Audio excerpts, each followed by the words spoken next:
Olá, o TVE Entrevista Especial de hoje conversa com o filósofo e psicanalista Vladimir Safatli. Professor da USP e analista político, além de escritor, Safatli lançou este ano o livro Dar Corpo ao Impossível, sobre dialética e as ideias do pensador alemão Theodor Adorno. Safatli é também músico e compositor.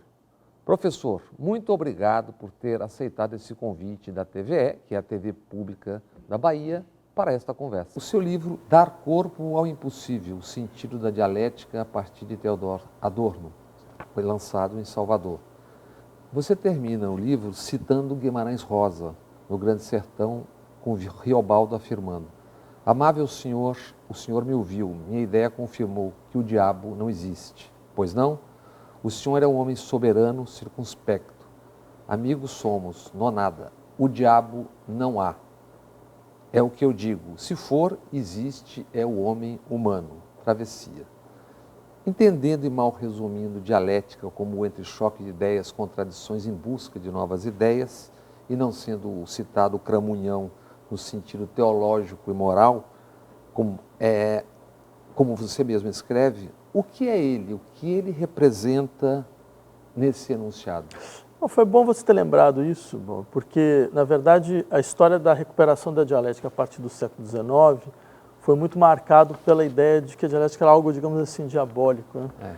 Inalcançável.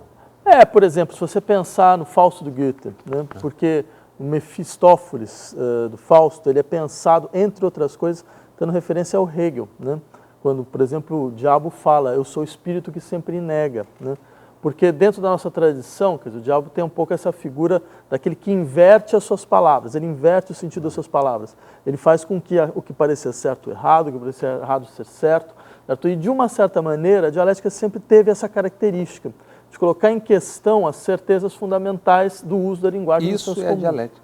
De uma certa forma, sim. E é interessante como essa representação ela volta, por exemplo, no século XX, quando Thomas Mann escreve o Dr. Fausto, e ele então tem uma passagem na qual o diabo então aparece, ao Adrian Leverkuhn, né?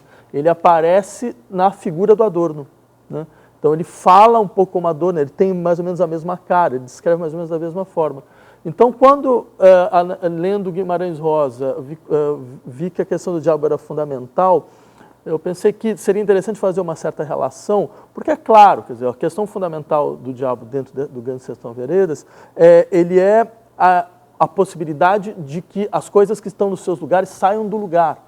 Certo? Quer dizer, que os lugares naturais desapareçam, né? Que você já não tenha mais uma segurança normativa, tal, que é um pouco o que o Riobaldo sempre fala, olha, eu gosto das coisas nos seus lugares devidos, mas por isso que o mundo para mim é um drama, né? Por isso que você tem uma relação dramática com o mundo, porque a vida ela tira as coisas dos seus lugares. Né? E nós vamos conversar sobre isso. Isso é uma espécie de que veio central até do seu raciocínio, das suas coisas, dos seus livros, dessa busca. Né? Para quem não esteja afeito ao tema dialético, enquanto expressão muito próxima de academias, eu te pergunto, do que trata o seu livro e como ele serve para que a gente perceba melhor o que nos cerca, o que nós estamos vivendo? Então, eu diria que há várias camadas no livro, né? Quer dizer, a primeira é uma tentativa de refletir a partir da última figura que a dialética conheceu dentro da tradição filosófica ocidental, que foi essa desenvolvida pelo Adorno, que normalmente é chamada de dialética negativa. Né? Mas, por trás disso, havia também a tentativa de refletir sobre o que significa para nós hoje, certo? Recuperar um dos dispositivos mais fundamentais da história da filosofia, quer dizer, já aparece desde os gregos, já estão nos primeiros termos técnicos da filosofia. Né? E, claro, uma das respostas que eu queria apresentar é que, na verdade, a dialética é uma forma fundamental do pensamento crítico, certo? Que procura pensar processos em movimento, certo? E talvez nós precisemos, de fato, dentro do horizonte histórico que é o nosso, recuperar nossa capacidade de pensar processos em movimento e atualizar, reordenar a força da nossa disposição crítica, como uma condição de intervir melhor no mundo. Falando da dialética negativa, se bem compreendo, ele via diante de uma sociedade que então parecia não ter mais possibilidade de transição à vista. O Brasil não passa por isso hoje, no momento, ou não parece ser isso, embora exista tudo se movendo por baixo? Então, há um horizonte histórico do pensamento adorniano que é muito interessante, que é basicamente o horizonte do capitalismo de Estado. Certo? A ideia de que, depois da Segunda Guerra, principalmente as sociedades europeias, elas tinham chegado em um ponto, digamos, de organização social, onde as contradições fundamentais elas tinham sido minoradas. Por quê? Porque você tinha integrado as classes operárias e as classes proletárias em um processo social de ascensão. Bretton Woods para segurar a onda. Entre outras coisas, exatamente. Então, a constituição do dito Estado do Bem-Estar Social. Então, alguns teóricos viam o apagamento mais ou menos definitivo, certo? De um certo horizonte de transformação revolucionária. E é muito interessante que essa não é a leitura do Adorno, né? A Adorno era distinta disso, ela insiste, não, as contradições elas ainda são imanentes à nossa vida social, certo? Então significa que as possibilidades de transformações elas estão dadas, mesmo se elas estejam complexificadas. No seu livro, salvo engano, o Só Mais um Esforço, você propõe uma refundação da esquerda a partir de um programa que você chama de antissistêmico, com democracia direta, gestão coletiva dos recursos públicos e do patrimônio ecológico, confisco dos aparelhos produtivos para serem geridos pelos trabalhadores, salário máximo e restrição ao direito de propriedade privada. Isso no Brasil, e mesmo no mundo de hoje, seria algo impensável. E você acredita que, por ser impensável, o mundo é exatamente o mundo de hoje? Eu diria que o fato disso parecer muito distante não significa absolutamente nada. Então, quer dizer, digamos que nós estivéssemos no século XII e você falasse que era republicano, todo mundo ia te chamar de completamente louco e translocado, falando, olha, ainda por cima você quer implementar um sistema que deu errado até hoje, nunca deu certo. Olha o que aconteceu na República Romana, um regime que só deu demagogia, enfraquecimento do Estado e tal. Bem, hoje em dia, salvo uma série de pessoas um pouco translocadas, ninguém não é republicano, né? Então eu diria... Todo mundo é republicano. A princípio, quer dizer, todo mundo é republicano. Então eu diria que o fato de que as condições atuais parecem distantes para a realização de um certo tipo de sociedade baseada em um princípio de igualdade e de fortalecimento da soberania popular, significa simplesmente que nós devemos saber preservar, não só esse ideário, mas saber preservar esse horizonte como condição fundamental de intervenção até que uma situação que para todos nós é um objeto de sofrimento, certo? De produção de sofrimento, desabe. E que pelo menos a ideia persista, quer dizer, não se pode sequer deixar de pensar nas coisas, é isso que é um outro sentido. Eu até insistiria no seguinte, porque normalmente quando a gente fala de ideia, parece um pouco que são coisas abstratamente produzidas pela mente humana. As ideias são dimensões fundamentais dos processos práticos, ninguém pensa no ar. Elas vêm do concreto. Elas vêm exatamente da capacidade mesmo do resultado da intervenção dentro de processos práticos. Então, eu diria, a ideia é um elemento fundamental da praxis. Até falando do nosso cotidiano, você não nota que a ideia, seja ela qual for, está cada vez mais difícil até de ser exposta, né? Porque, eu digo no cotidiano, nas conversas, não sei como é que você se move, você se move na academia, mas você também se move na vida, né? Não está tudo muito encaixotado. Estou falando do Brasil, não sei como é que você anda viajando. Olha, eu vejo de outra forma, sabe? Eu sempre me impressiono bastante com a sede da população brasileira, certo? Quer dizer, eu viajo muito dentro do Brasil também, e para mim é um dos países mais impressionantes no desejo de saber, no desejo de discutir, no desejo de debater. Agora, é claro, o fato é que, para além desse desejo, você tem uma série de estruturas que são muito, muito claramente pensadas para impedir que esse processo ocorra, entendeu? Impedir, de fato, que essas dinâmicas de fala aberta, que essas dinâmicas que abrem mão das hierarquias e todo esse tipo de coisa. É isso que me refiro. Exatamente. Quer dizer, por exemplo, o seu discurso enfrenta de saída logo um bloco, né? Tem gente que fala, imagina, cara, isso no Brasil isso não tem sentido, é isso que eu...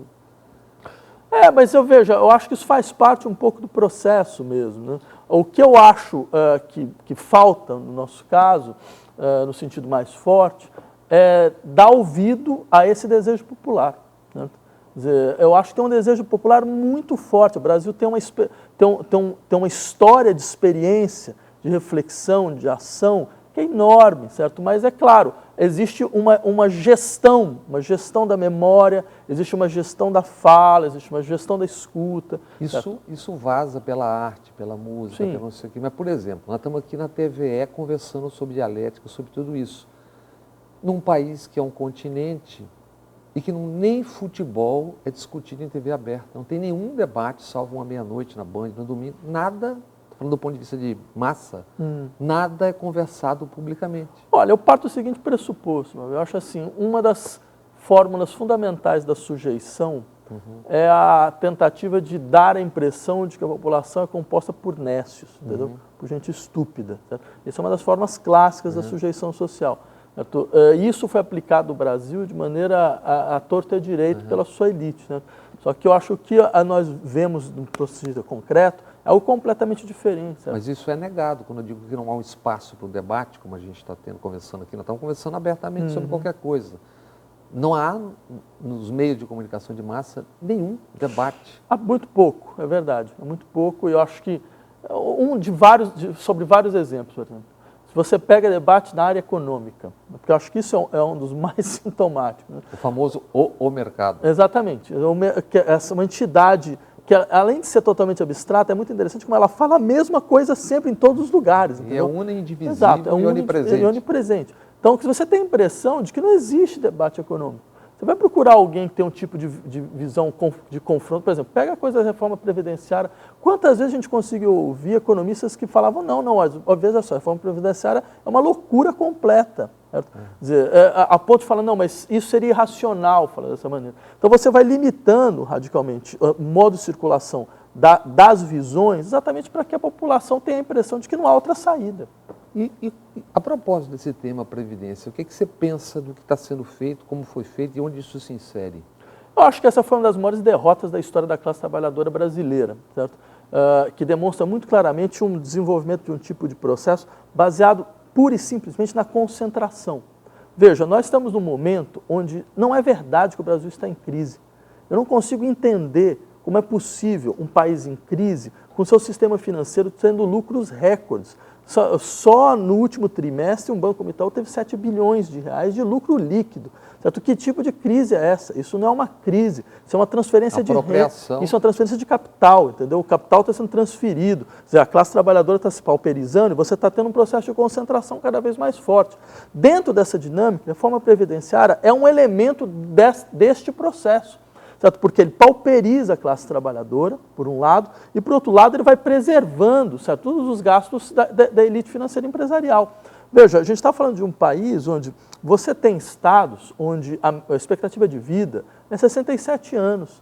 Você tem regiões em São Paulo onde a expectativa de vida é 54, 53. E você conseguiu aprovar uma reforma previdenciária que obriga todo mundo a se aposentar com 65 anos. Aí, é claro, sempre vem uns economistas muito desonestos que vão falar, não, mas expectativa de vida não é um elemento fundamental, não é um elemento correto para avaliação. Para ele. Não, mas para ele. Claro que é um elemento correto, porque você estabelece uma média, que é uma média que é utilizada, entre outras coisas, para o próprio governo depois falar que vai ter déficit, entendeu? Então, quer dizer, para ele serve, mas quando você levanta e fala, olha, mas veja bem, se você vai aposentar com 65 anos, você morre com 67, o que acontece?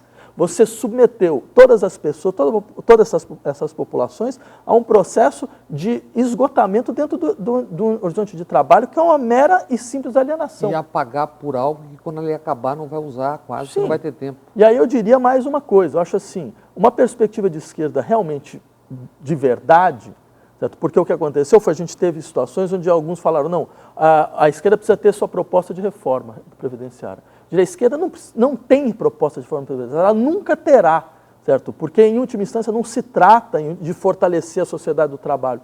Trata de tentar tirar as pessoas do trabalho o mais rápido possível, que é um sistema de alienação e ponto final. Certo? Quer dizer, a reforma previdenciária da esquerda é uma reforma tributária, é pegar o dinheiro de grandes fortunas, é pegar o dinheiro de consumo conspícuo, pegar o dinheiro do sistema financeiro e passar para a população para que ela possa se livrar do trabalho o mais rápido possível. A propósito do livro, nesse livro você aborda também evidentes resultados do neoliberalismo, 20 anos, 15 para cá. A pobreza nos Estados Unidos, que havia caído até meados dos anos 70, voltou a subir progressivamente. E no Brasil, lembro eu, 6 cidadãos têm o mesmo que 100 milhões de pessoas, um do lado, 100 milhões do outro. Você diz, e há uma convergência do que dizia Milton Santos, que o capitalismo tem claros limites para a concretização de uma democracia plena. É isso? Sim, eu acho que existe uma contradição fundamental entre capitalismo e democracia. Eu daria ainda um outro dado que para mim foi estarrecedor. Eu estava na Inglaterra fazendo trabalho e saiu uma pesquisa que mostra que a aristocracia, sabe? Barão, duque, conde, tudo isso. A aristocracia britânica tem hoje os rendimentos que tinha na época vitoriana em 1850. E ela hoje, suas 600 famílias, ela é responsável por 1/3 das terras da Inglaterra.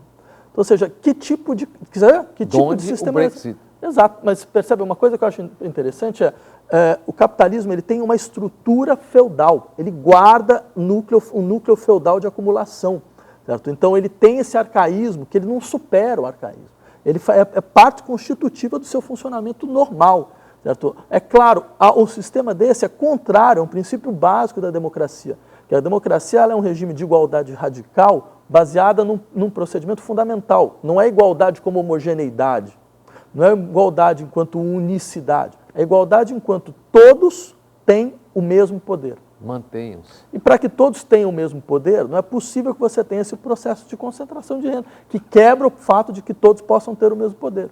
Então, na verdade, as crises são, na verdade, modos de sobrevivência do próprio sistema. Não, essa crise que a gente conhece agora, ela na verdade é um sistema de gerenciamento. Ela é um modo de governo. Ela não é como na Grécia a gente falava da crise como um sistema na qual a contradição chega a um ponto tal que ela vai ser superada. Essa crise não foi feita para ser superada. Certo? Ela foi feita para se consolidar como um processo normal de governo. Veja, a gente está falando de uma crise que começou em 2008, a gente está em 2019. Então, são mais de 11 anos de crise. Se salvo engano, a última vez que eu soube, que eu prestei atenção, tinha custado ao mundo 17 trilhões de dólares, que é um dinheiro que não existe.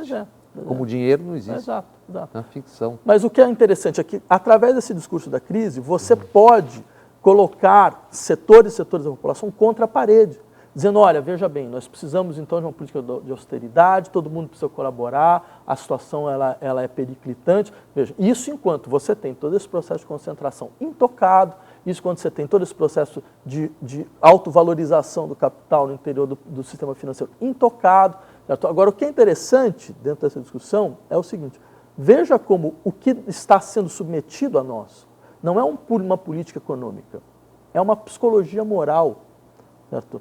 Que ela é muito claramente explícita na maneira em que a economia ela se deixou transmutar em um vocabulário que é eminentemente psicológico e moral. Então, é uma questão de austeridade, que é um vocabulário moral, certo? Que é uma questão de responsabilidade, certo? Então, por exemplo, quando a Grécia quando a Grécia tentou colocar contra a parede a Troika, certo? O que foi que o FMI falou para ele? O que foi que a Christine Lagarde, que era presidente do FMI, falou?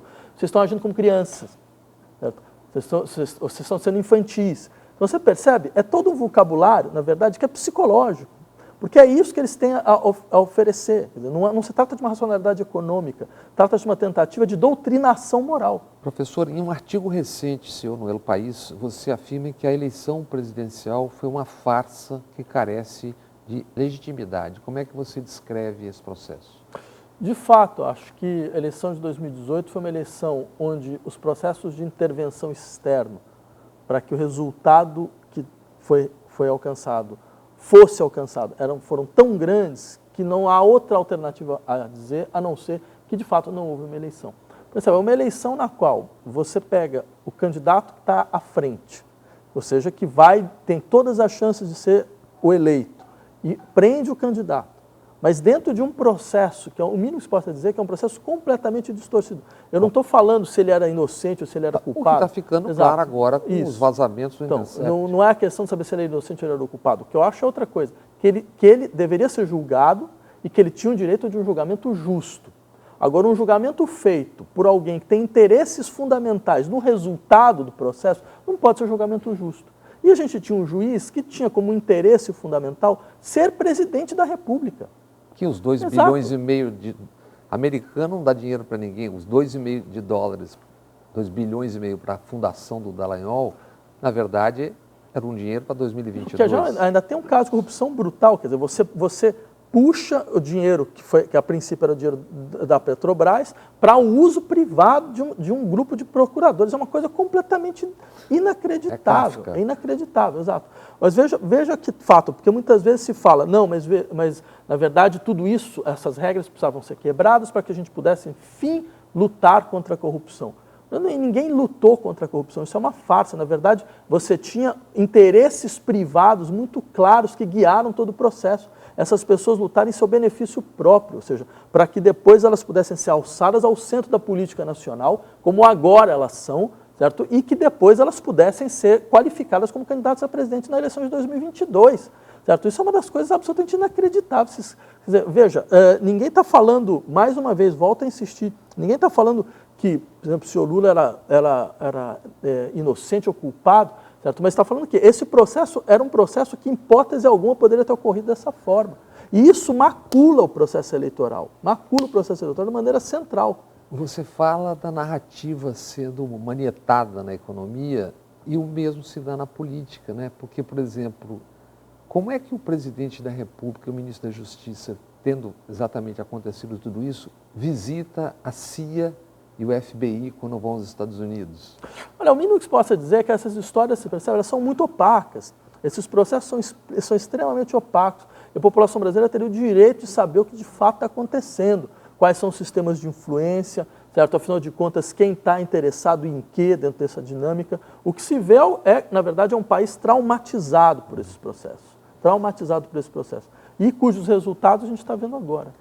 Você diz nesse mesmo artigo que se há algo que deve nos preocupar, não é exatamente o que faz o senhor Bolsonaro, mas o que nós não fazemos.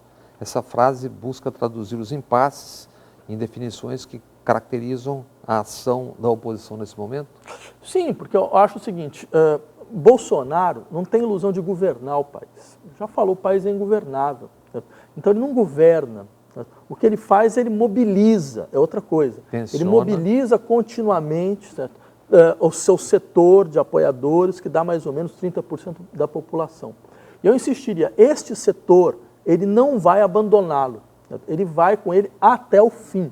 Porque ele tem um processo de identificação muito clara, ele tem um processo de mobilização contínua, certo? E ele já colocou, quer dizer, o Bolsonaro já colocou o patamar dele, que é o patamar proto-fascista, não tem outro nome. Um sujeito que chega e diz que um torturador é herói nacional, certo? Uma pessoa como o senhor Ustra, que foi responsável por tortura, terrorismo, por ocultação de cadáver, certo? Ou seja, é a definição mais clara de um bandido que se serviu da estrutura do Estado brasileiro, certo? Para cometer atos de terrorismo. Isso sim é terrorismo. Certo? Você utilizar a estrutura do Estado brasileiro contra as suas populações dentro de um regime ditatorial. Certo? E eu digo ainda mais, todas as pessoas que se levantaram contra esse regime estavam no seu mais profundo direito. Porque se existe um elemento fundamental que define a democracia ocidental, isso desde os liberais, desde John Locke, é o direito de resistência contra a tirania. John Locke, que não era um revolucionário, que era o pai do liberalismo, dizia muito claramente no segundo tratado do governo, certo? As populações livres têm o direito de assassinar o tirano. Só para dar um exemplo, para ficar claro que isso às vezes soa radicalismo, Mandela foi chamado de terrorista e criou o braço armado do Congresso Nacional Africano. Pela Margaret Thatcher, diga-se de passagem. Charles de Gaulle, os partisanos e os partisanos da Segunda Guerra, os exemplos, Menachem Begin, na origem do Estado de Israel, o atentado ao Hotel Rei Davi, quer dizer, os exemplos na humanidade são infindáveis. Sim, eu diria, o caso brasileiro é um caso muito típico, certo? Porque não havia guerrilha no Brasil antes de 64. Você vê, o líder guerrilheiro mais importante do Brasil era o Carlos Marighella, que era alguém que ele foi deputado federal, ele foi deputado constituinte, era alguém que estava até 1964 dentro de uma política de alianças, que era a política do PCB, que era a aliança com a burguesia, com a ala progressista da burguesia nacional, ou seja, que só depois da ditadura militar entra na luta armada porque percebe que, afinal de contas, tinha sido quebrado todas as possibilidades. É um resultado dessa Sim, mas confronto. esse é que é o dado importante. Quer dizer, você tem esse setor da população que fez essa escolha, que não vai voltar atrás. Agora, o problema não é exatamente com essa população. O problema é com os outros 70% que não conseguem mais estabelecer nenhum processo de incorporação, nenhum processo de unificação que permita, então, que você tenha uma dinâmica unificada, de implicação genérica de todas as lutas, de todas as demandas, que fortaleça ele enquanto uma alternativa efetiva de poder. Certo? Então isso não existe. Enquanto isso não existir, você consegue governar com 30%. O que ele joga, me parece que o que ele faz o tempo todo é tensionar exatamente de olho nos seus 25%, 30%. Com 25% você está no segundo turno. Ele joga para manter isso mobilizado, é isso? Não, eu diria, veja, eu insistiria num aspecto que talvez seja importante a gente começar a se perguntar mais do que isso, é o que acontece com os outros 70%. Entendeu? O que está acontecendo com esses outros 70%? Por que você não está conseguindo criar um tipo de horizonte, que é um horizonte que você possa levar a população a ideia, olha, nós faremos isto. Porque não é claro o que a oposição quer. Isso eu acho muito importante, eu acho importante entender esse ponto. E o que você acha que a oposição quer, o que ela não quer e por que essa apatia, essa anomia? Eu não diria que é apatia, eu diria o seguinte, é porque o Brasil está preso em um sistema de polaridade, que é a polaridade entre a oligarquia, a república oligárquica e as repúblicas populistas. Né? Então, quer dizer, tem uma estrutura oligárquica que volta agora, como estava no Estado Novo, como estava na República Velha, como estava na ditadura. E você tem uma estrutura populista, que é típico do varguismo. Que irrompe de vez em quando. Que irrompe de vez em quando, que é a leitura que eu teria do lulismo, certo? Que essa é a polaridade, a gente não sai dessa polaridade. Então o que aconteceu? Só que agora as alas mais progressistas da sociedade brasileira perceberam que essa outra alternativa, ela chegou no limite, ela bate no teto e não consegue mais ultrapassar. Então fica aquela questão, quer dizer, o que se faz agora? Como se rompe? Você vai tentar, o que você promete? Você vai tentar recuperar o que era anteriormente? Porque eu conheço muita gente que no fundo, tudo que eles querem é que o Brasil volte 7 anos atrás. Não era, 2010 era bom, 2011 era bom. Quer dizer, ainda mais no mundo universitário, que é de onde eu venho. Entendeu? Isso é muito claro. Mas só que eles não entenderam uma coisa, não é mais possível voltar atrás. Você não crê, há muito tempo você diz, não crê nessa conciliação eterna e infindável. Entre outras coisas, quer dizer, você tinha um modelo de governo que era baseado numa espécie de estrutura de conciliação completamente heteróclita. Né? Lembra o que era... Até a CBF está lá no pacote. Mas lembra o que era o governo Dilma? O governo Dilma era um governo que você tinha na aliança Partido Social Cristão, esse prócero de nos Linisos, Marcos Feliciano e companhia, e você tinha o Partido Comunista do Brasil, que pelo menos tinha o comunismo no nome. Certo? Mas você percebe, você tem uma coisa que não é óbvio, você tem demandas completamente contraditórias, que você vai ter que ficar fazendo mediações infindáveis, e isso vai se transformar, na verdade, numa gestão da paralisia, porque uma demanda paralisa a outra. Certo? E é isso o que o fato aconteceu. Agora, o que a gente vai propor à sociedade brasileira? Retornar esse modelo? O que você acha possível ou o que deve se mobilizar para romper isso? Eu acho que a política mundial ele entrou em uma lógica de extremos, já há mais ou menos 10 anos. E essa tendência é irreversível. Certo? Ela vai entrar em um processo cada vez maior de extremo, porque o centro da democracia liberal está erodido. Né? A força de transformação da democracia liberal ela foi exposta na sua inanidade. Certo? Então, o que acontece? Você tem a direita que entendeu isso muito bem e se radicalizou. E foi para um lado. Certo? E isso não é só no Brasil. Isso é no Brasil, nos Estados Unidos, na Itália, na Hungria, na Polônia. Certo? Agora, você não teve o mesmo movimento do outro lado. E você precisaria ter tido o mesmo movimento do outro lado, uma radicalização do outro lado. Certo? Isso permitiria, entre outras coisas, além de uma possibilidade mesmo de uma ampliação do que está em jogo dentro do processo político, um outro tipo de balanceamento da política. Porque como só tem uma radicalização, quer dizer, o centro vem para cá. E é isso que está acontecendo. E como é que se constrói isso no Brasil, agora, num momento como esse? Olha, eu acho que tem uma míriade de ações. Né? Uma míriade de ações. A primeira delas, eu diria que é a compreensão de que não há mais retorno. Não tem conciliação não há retorno, não há retorno. O sistema de conciliação que foi tentado na Nova República faliu, mas faliu de maneira fragorosa, faliu da pior maneira possível. O Brasil hoje é uma referência mundial, certo? No que significa os riscos totalitários, autoritários dessas políticas ultra-neoliberais. Certo? Então, esse eu diria que é o primeiro elemento. Isso é um elemento importante. Compreender.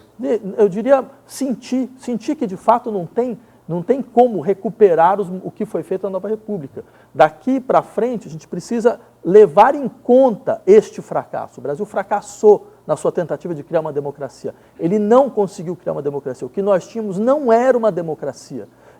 No máximo, era uma democracia de dupla intensidade. Que assim, é democracia para nós, mas para vários setores da população, e que aquilo era um regime de um Estado violento, autoritário, certo? Um Estado que via essas populações como populações completamente matáveis.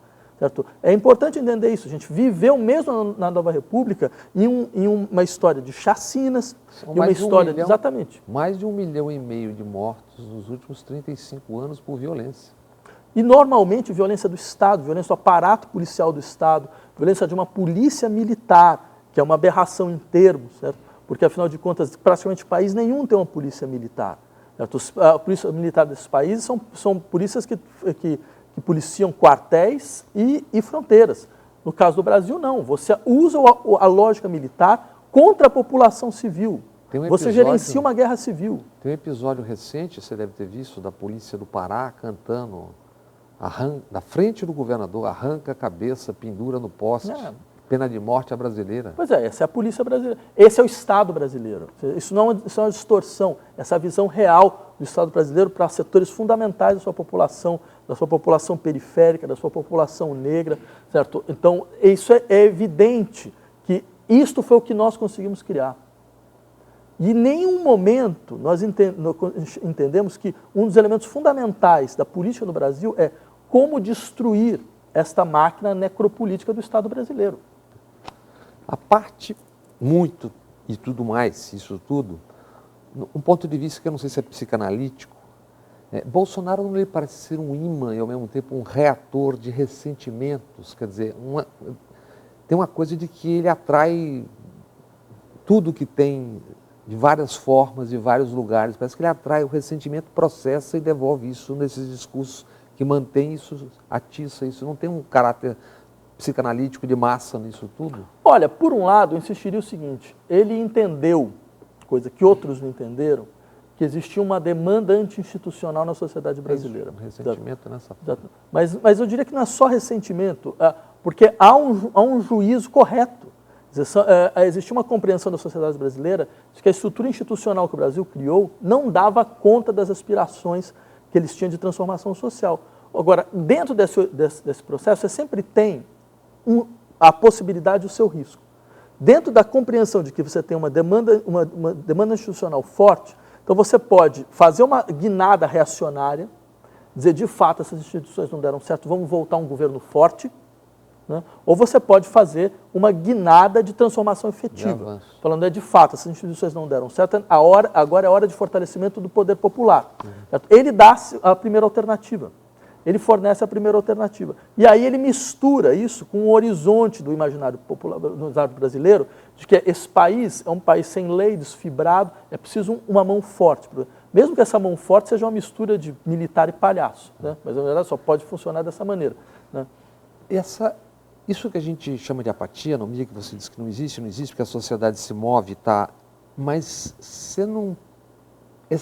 tudo isso me soa anormal, quer dizer... Estamos assistindo o que estamos assistindo, tudo que está sendo dito, tudo que está sendo feito, e parece que está tudo parado. Esses momentos não são aqueles que uma faísca pode fazer romper algo de algum lado? Veja, eu acho, primeiro, sim, e segundo, eu diria, não acredito que a sociedade brasileira está em apatia. Também Ao não. Contrário, ela está em ampla ebulição e mobilização. Veja, é um país que ano passado você teve uma greve geral de 35 milhões de pessoas. Certo? Você tem... em maio, agora, os estudantes conseguiram botar 1,5 milhão de pessoas na rua. Essas coisas não são... E ainda repetiram depois. É que é vendido como se estivesse tudo tranquilo. É que eu diria o seguinte, você tem, mais uma vez, um estado de hiperviolência. Então você sabe, se você vai numa manifestação, dependendo de qual é a manifestação, você corre o risco de não voltar. Você teve manifestações nesse país que foram tratadas literalmente a bala pela polícia. Certo? Então, essas pessoas sabem que elas estão num sistema de vulnerabilidade absoluto. Então, você tem esse elemento. Fazer manifestação aqui não é como fazer manifestação na Suécia, entendeu? As coisas não são exatamente da mesma forma. Então, você sabe que você não tem garantia, você não tem segurança nenhuma. E segundo, você sabe também que você tem um Estado que está todo momento tentando Veja, é um Estado cujo presidente da República é alguém, mais uma vez, eu insisto, que ele compreende assassinato como um processo normal. Porque alguém que chama, mais uma vez, Ustra de herói, é que compreende assassinato como um dado normal. Então a gente sabe que a gente não tem garantia mais nenhuma. Que diz, não, devia ter torturado e matado. Devia ter matado mais, 30 mil. E você é um filósofo. O ministro da Educação, um ressentido, na minha percepção, com sua história, diz que nordestinos deveriam se dedicar à agronomia e não estudar filosofia, sociologia, por exemplo.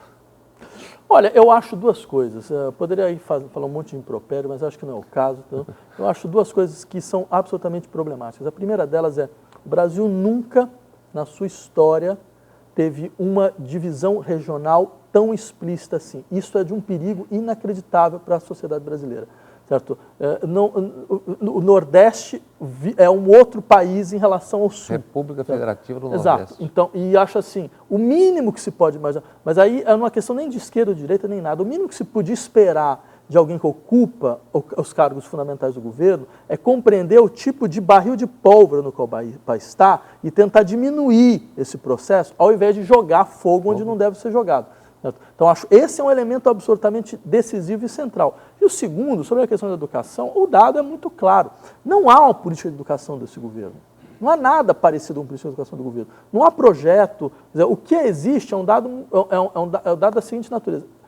Esse governo entende que, principalmente do horizonte das universidades, criou-se, porque existem décadas e décadas de um pensamento crítico muito forte nas universidades brasileiras, certo? Criou algo que é impossível reverter.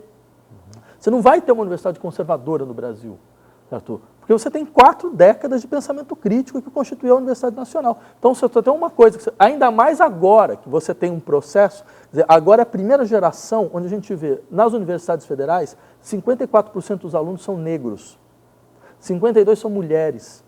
Então, ou seja, você tem uma modificação radical do que significa o horizonte dos nossos alunos, isso teria consequências muito, muito explícitas. É contra isso que o governo está mandando, é contra esse tipo de processo que está em marcha, que o governo está colocando suas mãos. Então, o que eles fazem? Eles não têm um outro projeto, eles simplesmente vão querer desmontar. Eles vão tentar desmontar, ou seja, até o limite. Mas por que isso é um crime? Porque, é claro, uns falam, mas a Universidade Brasileira nunca produziu nada. Eu acho muito interessante um certo setor da população que não tem nem ideia do que significa e nem procura ter ideia. Quer dizer, aí sim, você tem um tipo de ressentimento anti-intelectualista brutal que não leva em conta, quer dizer, o Brasil é o país que tem a universidade mais importante da América Latina, segundo praticamente todos os rankings internacionais.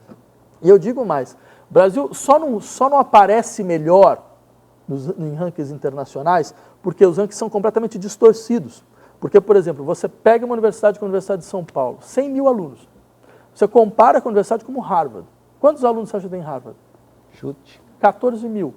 Como é que você vai pegar uma universidade de 14 mil, que só pega alunos de excelência, e comparar com uma universidade de 100 mil, que é uma universidade de massa, que tem outras atribuições, outras funções e outro horizonte? Não tem nenhuma racionalidade desse processo. Nenhuma. Certo? Então, eu diria, na verdade, o que acontece é, você tem uma dinâmica de desqualificação de um dos pouquíssimos serviços da sociedade brasileira que se conservaram como serviços eminentemente públicos.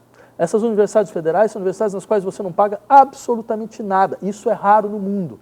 Certo? Elas não são serviços que o Estado dá à elite. Isso é falso, absolutamente falso. Certo? Como eu dito para você, a Universidade Federal tem 54% de negros, eles não estão na elite. Certo? Mesmo a minha Universidade de São Paulo, ela tem 60% dos seus alunos que vêm de famílias que ganham até 10 salários mínimos. 10 salários mínimos não é padrão de elite em nenhum critério, Voltando um pouco à questão do risco que o país corre, e talvez as pessoas não estejam atentos, a gente vive um ensaio de poder tripolar no mundo. Chineses, Estados Unidos e russos, que aliás estão nas cercanias. Quem já não está dentro, está na beirada. Quando você fala de risco, você se refere também a um risco claríssimo de desintegração, de problemas no médio e longo prazo? Não, eu diria que a ilusão liberal de um mundo multipolar, né, isso se desagregou muito rapidamente. Né?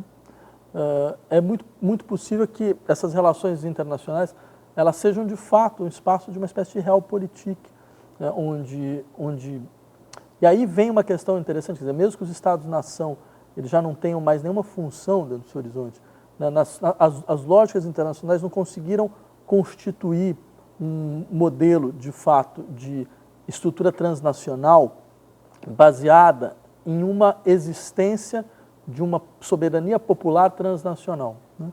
Quer dizer, a experiência que foi mais desenvolvida é a experiência da Comunidade Europeia, né? E aí a Comunidade Europeia, no entanto, ela tem um déficit de soberania popular enorme, né? Muito forte, né? Ou seja, ela consegue se organizar, ela consegue estabelecer critérios basicamente para duas questões: fronteira e segurança, certo? E defesa do sistema financeiro europeu. Foi moeda e segurança, só isso. Você não tem um sistema unificado de direitos trabalhistas, você não tem um sistema unificado de garantias sociais, você não tem nada disso. Então, é claro, você vai ter setores da população que começam a olhar para Bruxelas e falar, afinal de contas, o que isso realmente significa e quem eles realmente defendem. Então, acho que existe um horizonte, uma tarefa ainda a ser realizada dentro da política internacional, que é a criação efetiva de horizontes transnacionais, de uma soberania popular transnacional, né? O que ainda não foi tentado. E o risco, o Brasil, você se referiu ao risco que estamos correndo, essa divisão. Que risco é esse? Aonde ele pode nos levar? Eu acho que é muito claro, assim, a alternativa que o Brasil tomou nesse ano, de um alinhamento nunca antes visto, né, com os Estados Unidos. Deixar de fazer com várias frentes para se Sim, porque é a única interlocução que esse governo tem. Esse governo tem interlocução com dois países, com os Estados Unidos e Israel. É só, não tem mais nada. Certo? Então é claro, quer dizer, isso significa um tipo de fragilização da posição brasileira, que sempre foi malha uma posição que tentava ser ator em vários tabuleiros, que fortalecia um pouco as possibilidades do Brasil, que é uma fragilização absolutamente, no ponto de vista desnecessária e irracional, né? No El País, você também enfatizou, na contramão do que norteia o debate envolvendo estratégias da oposição no país, que talvez precisemos agora de divisão para unir e não de união. Sim. Traduza, por favor, isso. A gente tem medo da divisão real, a gente precisa de uma divisão real, uma divisão de verdade. Divisão real significa mais ou menos o seguinte. Não, significa mais ou menos o seguinte, falando sobre a esquerda brasileira, falta a esquerda brasileira uma capacidade de colocar na mesa o que ela realmente quer e para onde ela realmente quer ir. A gente quer fazer o quê agora? A gente quer ser um pouco o lado humano do capitalismo global, certo? Ou a gente quer de fato pensar nas situações de superar um regime de produção econômica, um regime de estruturação de forma de vida que nós compreendemos como brutalmente injusto. A gente quer voltar a um certo modelo de conciliação nacional, ou a gente quer de fato fazer desabar essa estrutura institucional para criar novas estruturas institucionais vinculadas a dinâmicas de democracia direta efetiva.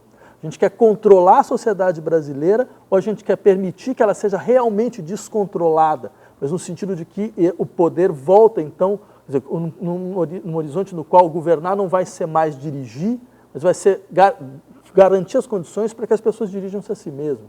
Certo? Então, acho assim, falta à esquerda brasileira clareza. Certo? E nesse momento ficar pedindo união, mas união em cima do quê?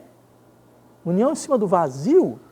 Do ponto de vista prático, o que se deveria pensar em fazer ou fazer? Como é que essa miríade de movimentos, de vida que existe, como é que se conduziria isso para a política no sentido de vamos fazer política lá em cima? Olha, há desafios importantes que devem ser levados em conta. A criação de estruturas realmente transversais entre todos esses movimentos que permitam, de uma certa forma, aquilo que eu chamaria de uma implicação genérica entre todos. Aí sim uma busca de unidade nisso. Sim, mas você percebe, não é uma busca de unidade no sentido da estrutura partidária, exatamente. Busca de unidade no sentido, afinal de contas, um fortalecimento daquilo que aparece como horizonte das lutas em direção a uma sociedade efetivamente igualitária. E a absorção das múltiplas estratégias em direção a tal horizonte, certo? Das múltiplas lutas, com seus múltiplos protagonismos, dentro de um movimento de fato de unificação global, no sentido de que, veja, ninguém sozinho vai conseguir desarmar essa estrutura. Certo? E para aí sim chegar ao topo. Eu diria, existe um processo no qual você tem, como você não pode, em uma frente, quebrar uma estrutura concentracionista vinculada a uma dinâmica econômica ou dinâmica de concentração de poder, quer dizer, você precisa com que esse processo ele ocorra, essa tensão ocorra em vários pontos. Então você vai ter vários pontos, você vai ter várias línguas, você vai ter várias estratégias, quer dizer, e aí vem a coisa rica, interessante e de fato realmente complicada. Quer dizer, como é que você numa situação isso em poder? De múltiplas estratégias, de múltiplos protagonismos e de múltiplas demandas, como é que você consegue articulá-las dentro de um horizonte de deposição global? Exatamente. E você discute também os termos populismo e fascismo, citando Itália, Polônia, Filipinas como evidentes exemplos. O Brasil de Bolsonaro se enquadra na noção de populismo ou está muito próximo do fascismo? Olha, eu diria o seguinte, o uso contemporâneo do termo populismo é um uso mais ou menos desonesto. Né? Porque hoje o populismo ele é utilizado para tudo aquilo que não é democracia liberal. Tudo aquilo que coloca em questão o sistema de funcionamento normal da democracia liberal é visto como populista. Ou seja, que é uma maneira, entre outras coisas, de você eliminar, você neutraliza os polos. Né? Porque você fala, olha, tem um populismo de direita e tem um populismo de esquerda, e eles se equivalem.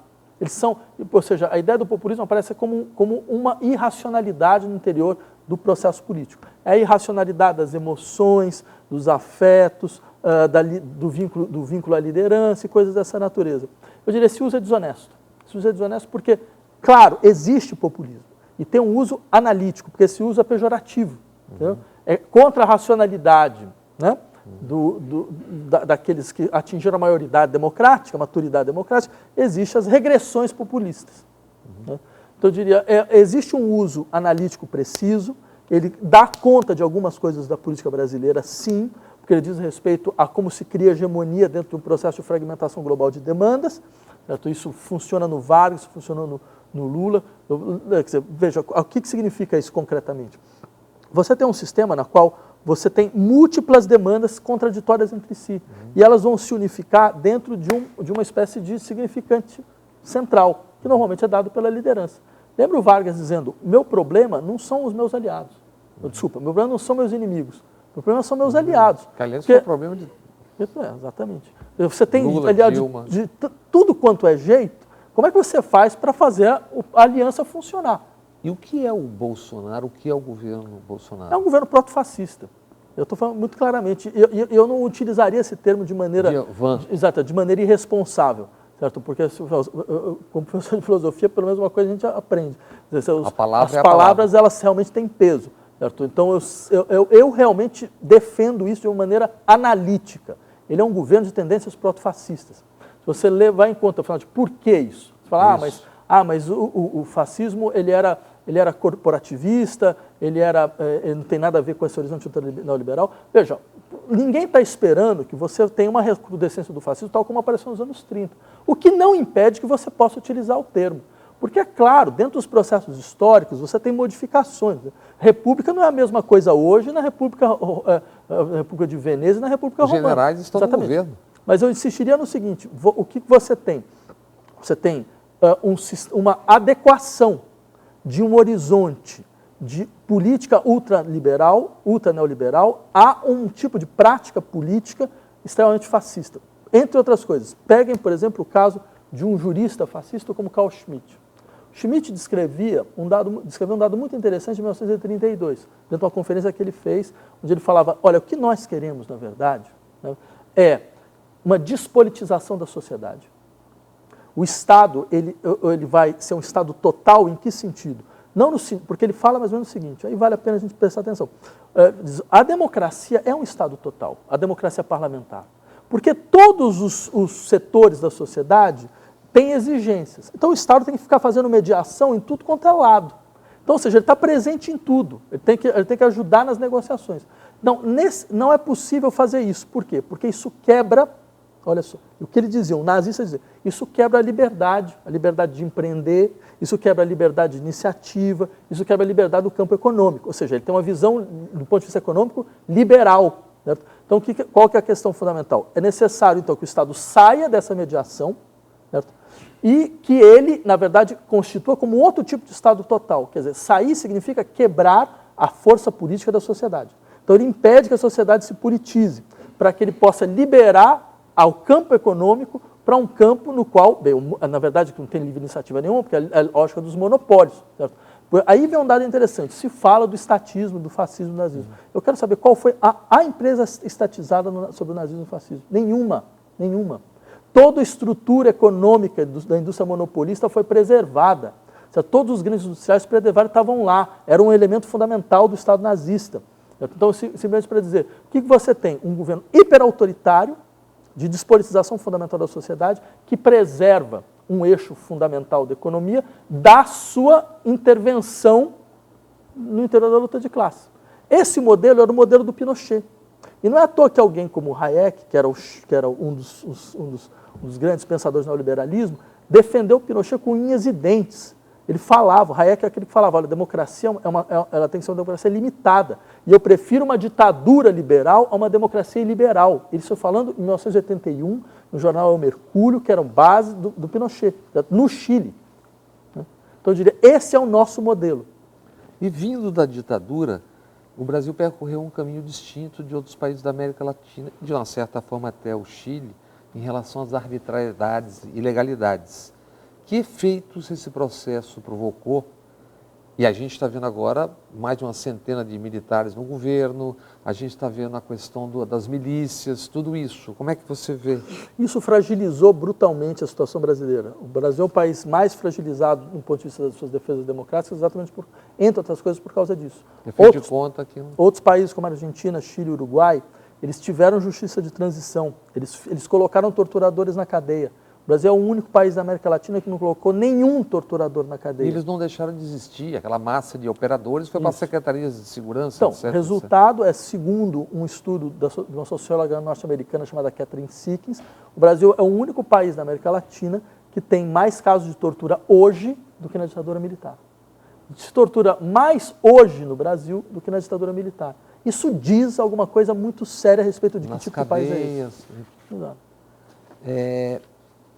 O Brasil teve como um dos eixos fundamentais nessa trajetória de exclusão os 350 anos de escravidão. Como é que você acha que isso tem a ver com hoje, se tem a ver... como é que nós não resolvemos essa questão? Não, esse é o eixo central da história brasileira. Eu diria o seguinte, o Brasil preservou um núcleo, que é o núcleo do latifúndio escravagista. Esse latifúndio escravagista não é só um sistema econômico, não é só uma célula de produção econômica. Ele é também um modo de organização dualista da sociedade. Ou seja, você tem uma dualidade ontológica dentro do latifúndio escravagista, que é, você tem aqueles que são sujeitos, você tem aqueles que são objetos, que são colocados na condição de coisa. Você tem aqueles que, então, eles têm direito à vida, e você tem aqueles cuja morte nada mais é do que a perda de um investimento. Então você não computa, você não chora, você não computa, você não faz nada. Certo? Você simplesmente fala, bem, eu perdi o investimento. Né? Então eu diria, esse tipo de lógica, que é uma lógica de uma dualidade ontológica dentro do humano, vem de lá e ficou. E ficou. É assim que o Estado brasileiro age. O Estado brasileiro até hoje age dessa forma, fazendo uma distinção muito clara. Quem pode ser matável e quem não pode ser matável. Certo? Quem na verdade ainda é tratado como coisa e quem é tratado como sujeito. Por isso que até hoje a gente nunca teve uma democracia efetiva. Certo? Então, ou seja, esse elemento, ele é um elemento absolutamente central. É assim que ele trata, o Estado brasileiro trata os negros, é assim que ele trata os seus pobres, é assim que ele trata os presidiários. Então, 57 pessoas foram mortas no presídio. 57 pessoas sem nome, sem rosto, sem nada. É isso que a gente fala. Então, se qualquer um morre aqui na Avenida Vitória, é um escândalo. Os 57 só são estatísticas. Exato, mas é isso que eu estava querendo dizer, você percebe? Um pode ser matável, porque o Estado brasileiro funciona dessa maneira. O Estado brasileiro é uma máquina de desaparecimento e de extermínio. É que, claro, não é para a gente, certo? Mas para setores fundamentais da população, é isso que é o Estado brasileiro, desaparecimento e extermínio. Certo? É que, por exemplo, na época da ditadura militar, então, esse modelo, ele se generaliza e ele toca todo mundo. E aí fica explícito o que é. Só que aí vem a coisa, quando a gente pôde desmontar essa máquina, o que aconteceu? Ela voltou para o núcleo do Estado, mais ou menos em silêncio. Então ela estava lá, sempre. Até que agora ela volta de O novo. general Cerqueira foi secretário de Segurança do governo Garotinho Exato. e todos aqueles ex que Tudo. é como, digamos, o Estado Islâmico, os desempregados do Iraque, né? Alguma coisa eles iam fazer. Exato. Para onde foram os trabalhadores no sistema da ditadura? Para onde foram os terroristas de Estado? É isso. Onde eles foram? Tá. Só para dar uma mudadinha, a exposição da Tarsila do Amaral em São Paulo chamou a atenção, bateu recorde de visitação, e foi a exposição das selfies. O que significa esse mundo do todo mundo se... Olha, há muita coisa a ser dita a esse respeito, mas eu insistiria em dois aspectos primeiro, né? Quer dizer, e talvez um aspecto positivo, né? Que é nesses momentos onde, assim, os desafios da sociedade brasileira são colocados diante dela mesma, onde ela não pode mais, de uma certa forma, repetir as ilusões que ela tem sobre si mesma, certo? São esses momentos em que as experiências, as práticas, certo? Os desejos de transformação que marcaram a história desse país, certo? São mais sensíveis, né? Eu diria, por exemplo, além dessa coisa, o interesse de bem, a população que vai atrás das suas referências artísticas maiores, certo? Isso não é simplesmente falar, olha, dentro dessa hora a melhor coisa que você faz é entrar no museu, tipo assim, cuide você da sua... Mas eu acho que existe um elemento interessante, que é política é uma questão de quem controla a percepção, a sensibilidade e a visibilidade. Quem muda a estrutura? O que significa, então, transformar sem conseguir transformar a estrutura da sua percepção, da sua sensibilidade e da sua visibilidade? Veja, isso é muito claro, por exemplo, aquelas pessoas que têm uma luta contra grupos LGBT. Qual que é o tipo de argumentação que eles dão? É mais ou menos o seguinte: olha, você pode existir, mas o problema é que você é visível demais. Né? Tipo assim, existe, mas não apareça. Fica no cantinho. Né? Mas se a gente leva em conta que, afinal de contas, ser reconhecido socialmente é existir, aquilo que não é reconhecido socialmente inexiste, é claro que eles estão falando inexista. Por quê? Porque se você existir, se você entrar na minha percepção, se você entrar na minha sensibilidade, isso vai me afetar. Eu não vou poder ser da mesma maneira como eu sou. Exatamente. Eu vou ter que mudar, eu vou ter que me implicar, porque os corpos se afetam, entendeu? Então é essa mudança que as pessoas temem, é isso. Entendeu? Eu diria, nesse sentido, essas experiências, essas práticas fundamentais da vida social, que lutam pela transformação das estruturas da sensibilidade, entre elas as práticas artísticas, elas ganham uma importância decisiva. Uma última pergunta, porque infelizmente nosso tempo está acabando. Um dia no pré-impeachment eu li uma coluna sua para uma pessoa e a pessoa concordou entusiasticamente. Aí me perguntou quem escreveu isso. Eu falei, foi o Vladimir Safatli. Ele falou, é da esquerda. E aí essa pessoa já não concordava mais. O que está acontecendo, o que nós estamos vivendo? A gente falou de narrativa aqui basicamente quase que o programa todo. Mas veja, eu acho o seguinte, isso realmente não me incomoda. Se tem uma coisa que, graças a Deus, eu nunca precisei esconder. Mas eu não digo em relação a você, diga ao todo, né? Mas isso, porque no final das contas, a questão da política nunca foi uma questão de qual é o melhor argumento, eu nunca acreditei nisso. Quer dizer, na verdade, por outro lado, tem uma racionalidade na colocação dela. Porque ela está querendo dizer o seguinte, tudo bem, o argumento pode ser bom, mas a forma de vida que ele quer não é a minha. E ela tem toda a razão, de fato não é a mesma forma de vida. A gente está num embate sobre formas de vida, entendeu? A gente procura um embate de outras formas de vida, de outras formas de afecção. E nesse sentido, acho importante levar isso em conta. Sim, e mais uma vez, eu acho que o Brasil precisa, de maneira muito clara, deixar muito claramente, de fato, nós estamos em confronto. Certo? Não há algo que nos una mais. Certo? Quer dizer, então, até porque é nessas horas que você pode construir outras formas de articulação. Mas enquanto você não deixar claras as posições, você sempre vai ficar uma coisa meio assim, mas por que você não concorda comigo? Mas como assim? Não, eu entendo, graças a Deus você não concorda comigo, porque de fato a gente procura formas de vida completamente distintas. Muito obrigado, professor Vladimir, pela presença na TVE. Eu que agradeço.